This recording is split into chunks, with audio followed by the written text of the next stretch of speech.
बीवी बोली, आप अपने दोस्त की बीवी के जनाजे पर क्यों नहीं जा रहे हैं? शौहर, मुझे जाते हुए शर्म आ रही है। बीवी, अरे शर्म क्यों आ रही है? शौहर, वो मुझे अपनी चौथी बीवी के जनाजे पर बुला रहा है और मैंने उसे आज तक एक बार भी नहीं बुलाया।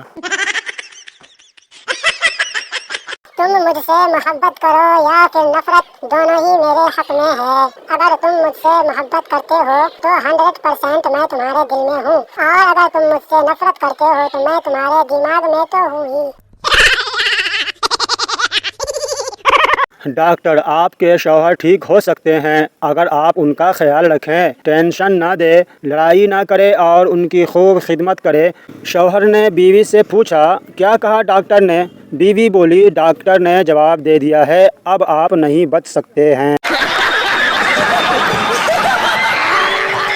आजकल के 9 साल के बच्चों के पास आईफोन है और जब हम 9 साल के थे तो गुलाबी रंग का एक फ़ोन होता था जिसमें धूम मचाले बजता था। दोस्तों, अर्ज किया है इरशाद।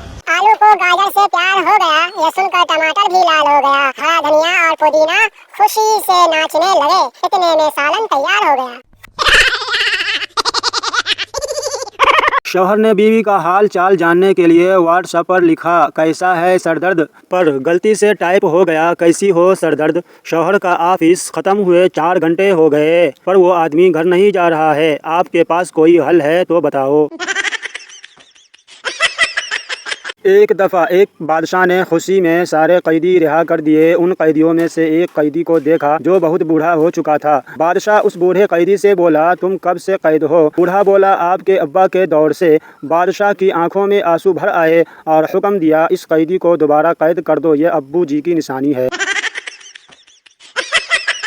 एक शख्स शादी का ख्वाहिशमंद था और इसलिए वो एक शादी के दफ्तर गया। दफ्तर बंद था और बाहर नोटिस बोर्ड पर लिखा था, दफ्तर दोपहर 1 बजे से शाम 5 बजे तक बंद रहेगा, तब तक आप एक बार फिर सोच ले।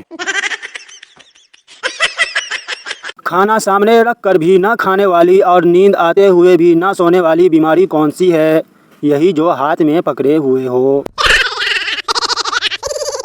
दोस्तों, यह वीडियो सिर्फ मनोरंजन के लिए बनाया गया है। इस वीडियो में कही हुई बातों को अपने दिल पर बिल्कुल न ले। अगर आपको वीडियो पसंद आया हो तो वीडियो को लाइक एंड चैनल को सब्सक्राइब जरूर करें और दोस्तों में शेयर भी करें। शुक्रिया, धन्यवाद।